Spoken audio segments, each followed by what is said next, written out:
আসসালামু আলাইকুম viewers, Nusaiba and mummy চ্যানেলে আপনাদেরকে স্বাগতম। রোজ রোজ বিকেলে কি একই নাস্তা খেতে খেতে বিরক্ত হয়ে গেছেন? তাহলে চলুন আপনাদের সাথে একটা আনকমন নাস্তার রেসিপি শেয়ার করি। আলুর ফুলঝুরি।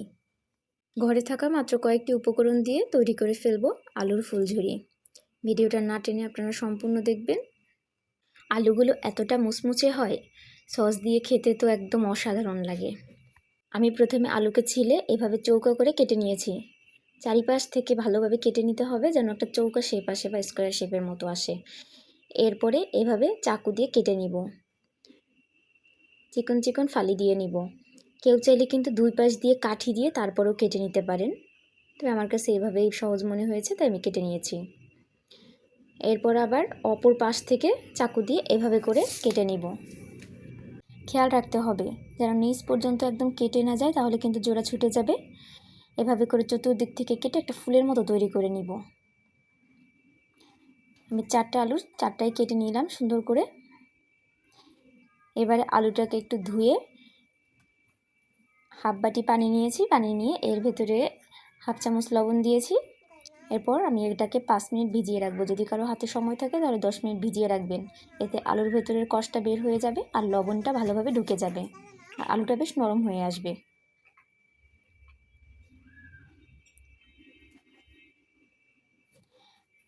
ফিরে আসলাম 5 মিনিট পরে। 5 মিনিট পরে আলুগুলো আমি পানি থেকে তুলে নিচ্ছি। ভালোভাবে পানি সেঁকে নিতে হবে।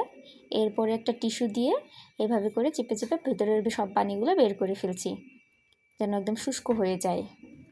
এরপর আবার উপর দিয়ে আমি আবারও লবণ দিয়ে দিচ্ছি, যেহেতু ওই সময় লবণ দেওয়ার কারণে কিন্তু লবণটা পুরোপুরি ঢুকেনি ভিতরে। এভাবে করে হাত দিয়ে একটু একটু চেপে চেপে লবণগুলো দিয়ে নিতে হবে।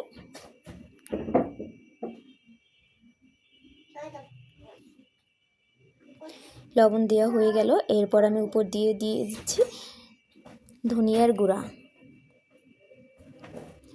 গুঁড়ো দিয়ে আবার এভাবে ভালোভাবে মেখে নিচ্ছি।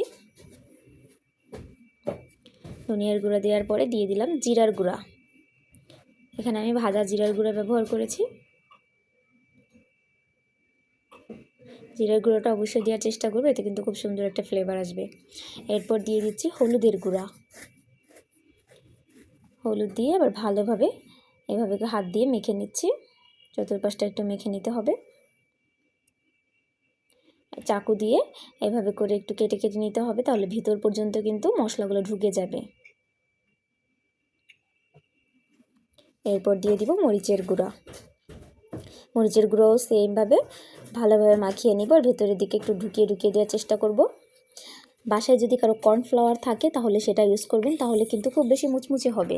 তবে আমি যেহেতু বলেছি যে ঘরোয়া উপকরণ দিয়ে তৈরি করব, অনেকেরই বাসায় কিন্তু কর্নফ্লাওয়ার থাকে না, তাই আমি ঘরোয়া উপকরণ দিয়ে তৈরি করছি, কর্নফ্লাওয়ার দিচ্ছি না।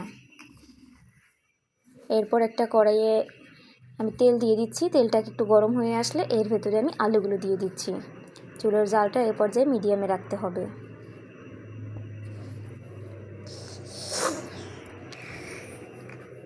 কর্নফ্লাওয়ার দিলে এটা বেশ মুচমুচে হয়, খেতেও বেশ ভালো লাগে। আর না দিলেও সমস্যা নেই, না দিলে হচ্ছে বেশি সময় নিয়ে একটু হালকা জালে এটাকে ভেজে নিতে হবে, তাহলেই মুচমুচে হয়ে আসবে।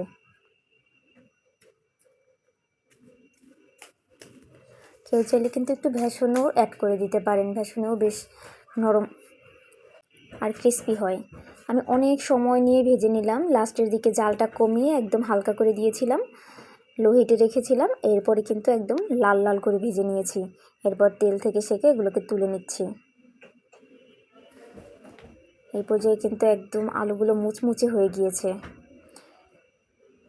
কেউ চাইলে এই পর্যায়ে এর উপর দিয়ে কিন্তু নুডলসের মশলাও ছিটিয়ে দিতে পারেন।